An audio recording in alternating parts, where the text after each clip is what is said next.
Hi, everybody. It's Libra with Libra's Thoughts Podcast. I got a thought. Let's tackle it. So, what I'm going to do, I'm going to let y'all catch the clip, and then we're going to have a discussion after we catch the clip. Check it Hot out. take, but I didn't cry or get upset when my kid was diagnosed as autistic. Not even for a fucking minute. We just rolled on with our goddamn day, okay? I could tell that my kid wasn't grasping the need for speech, and that's why he was speech delayed. He didn't get the social need for speech in the way that neurotypical peers do. And at its core, autism is a social and communication developmental delay. That's all it fucking is. So I took him to get diagnosed, and the psychologist was like, "Do you need a minute?" And I was like, "No, what I need is a list of neurodiversity affirming therapies because we're not doing ABA, okay?" That's the energy I showed up with at the diagnosis, all right? It wasn't that big of a fucking deal. And I get it. This isn't everybody's experience. There are people who are going to say like, "Oh, my parenting journey was changed. I had to mourn that. I had to mourn the changes and how I thought I was going to parent." All right. That's valid. I didn't. And I feel like some people need to hear more of this perspective because it's not a fucking death sentence. It's not fucking measles. Okay. It's a social communication neurodevelopmental delay. And if you give people the proper resources and accommodations, they can fucking thrive. All right. So I don't need crazy ass bitches like RFK Jr. who don't understand shit about neuroscience, neurodevelopment, none of that, setting an arbitrary deadline of September to figure out the cause of my son's autism and how to fucking cure him. Okay. I don't need a bitch who talks like he swallowed demons and was killing fucking bear cubs in the goddamn Central Park to tell me how the fuck my kid needs to be. All right. He's cool as shit. My kid is cuddly and sweet and kind, and he's just so fun in his preschool class. He just doesn't want to talk to motherfuckers. And honestly, looking around at the world, I get it. I get it. I'm with you. But I don't need these crazy people, these evil ass people trying to decide what needs to be cured when they are fucked up in their own fucking brains. As a matter of fact, why don't y'all set an arbitrary deadline of September to figure out what the fuck is going on in your minds? Because all of y'all are fucked up. You seen 4547? That motherfucker can't string two sentences together and he's crazy as shit. His children, not only are they like acting crazy, they look fucking crazy. Those kids look, Don Jr., something ain't right behind the eyes, okay? I'm not even autistic, but I'm not making eye contact with that bitch, all right? We don't need people like that determining what is the standard for how a human should behave, how a human's brain should operate, because they are fucking broken and crazy. So why don't y'all mind your business? Because as for me and mine and my household, my son, we're good, okay? Okay. My good sis read down. Okay. Y'all watch that clip. And I am a mom, and I had to make sure my microphone was on, y'all. I'm a mom who has ADHD and autism, and I have a son, my baby boy, who has autism. And I can remember he was about 2 years old when I got him diagnosed. Shit you not. Sitting on a couch. And I get an email with the paperwork and the results. And I read that paper. I took a deep breath and I kept it the fuck moving. My oldest, I mourned because he's my medically fragile baby. My oldest is medically fragile. So I mourned that. I went in with expectations with him and shit just kind of derailed. Okay. But let's get back to my baby boy. That's a story for another day. Getting his diagnosis did nothing for me, but I had to inhale and exhale because the first thought I had was like, damn, it's another kid I got to run around for therapy. Shit. But the other part of me was like, all right, well, let's get this shit handled. Um, Getting Lyric's diagnosis of autism did not fuck up my day in no capacity. It didn't make me feel like I wasn't going to have the mothering experience. It didn't make me feel any of those things. In fact, it helped me clock in to life a little bit more because my son's diagnosis came before mine. Okay. It helped me lock in more. I was able to be like, well, if my son is doing these things and I'm doing these things, maybe there's some correlation here. And getting my son's diagnosis helped me get mine because I started paying attention to the similarities of me and my baby boy, things we like to do, textures, sensory, stimulating, all of those things, right?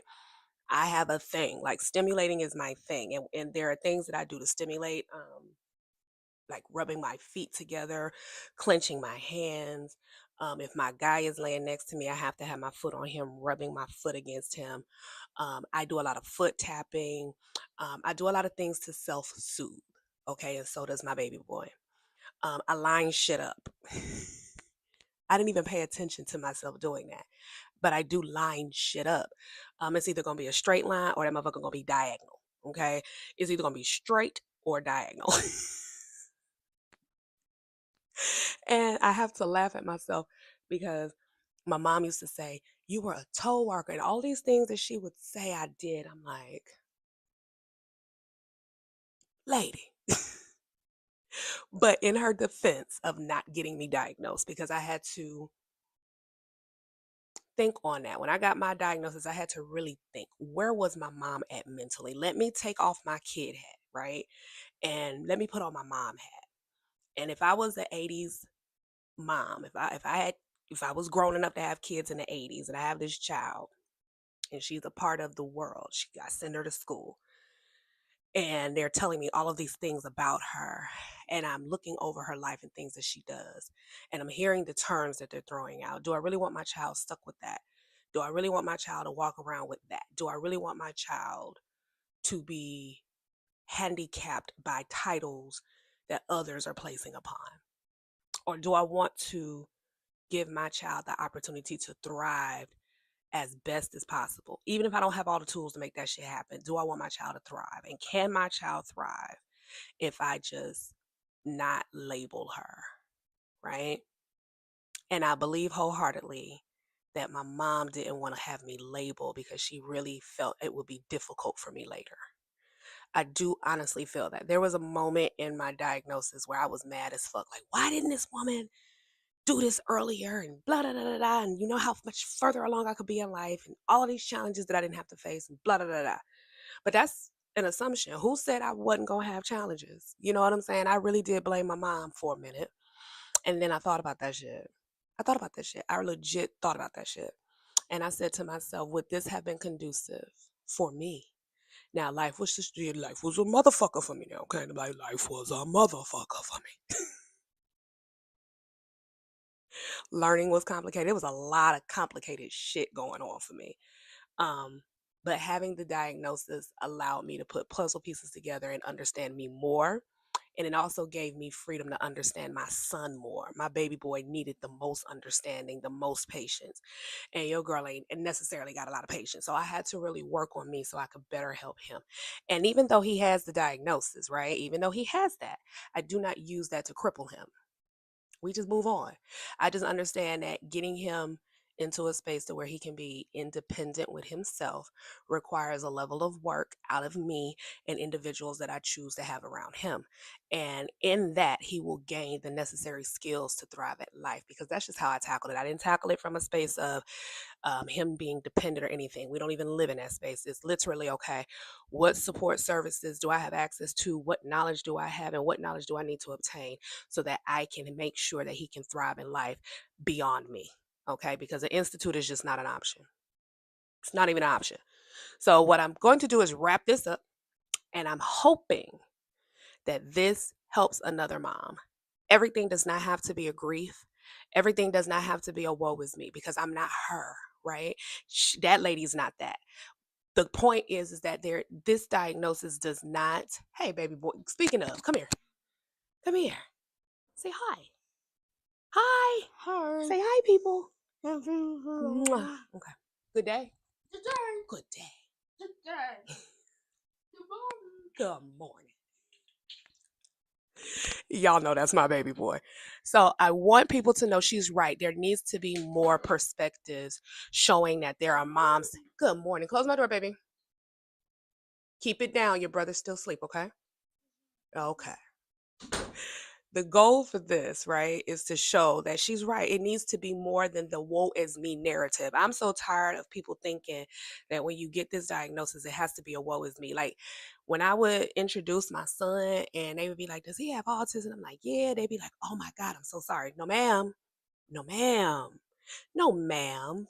Mm-mm. I'm not sorry.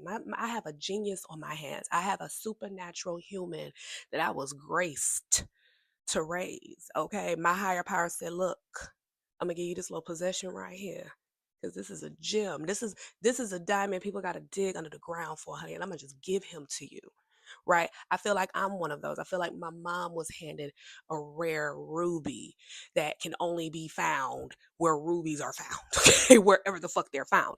But I'm a ruby. My son is a whole diamond, okay? We are rare. We have superpowers that allow us to feel intensely and understand our surroundings and pick and choose who we want to frolic with. To comment on that woman talking about, you know, her son not wanting to talk about it, talk to everybody and shit, she understands. I understand. Because I be looking at folks like, you don't deserve my words. You don't deserve my interactions. You don't deserve that level of energy that it takes to have conversations. So I'm just going to be the fuck quiet because you're not worthy of that. When my son don't want to be bothered, I don't make him be bothered. When people want to talk and he don't want to talk back, there's a vibration that he feels from them people that makes him feel like they don't deserve his words. Um, and so with that, let me just say this. There is always a perspective for everything. You're going to have people that cannot handle, and you're going to have people that can handle. I am one of those people that can handle.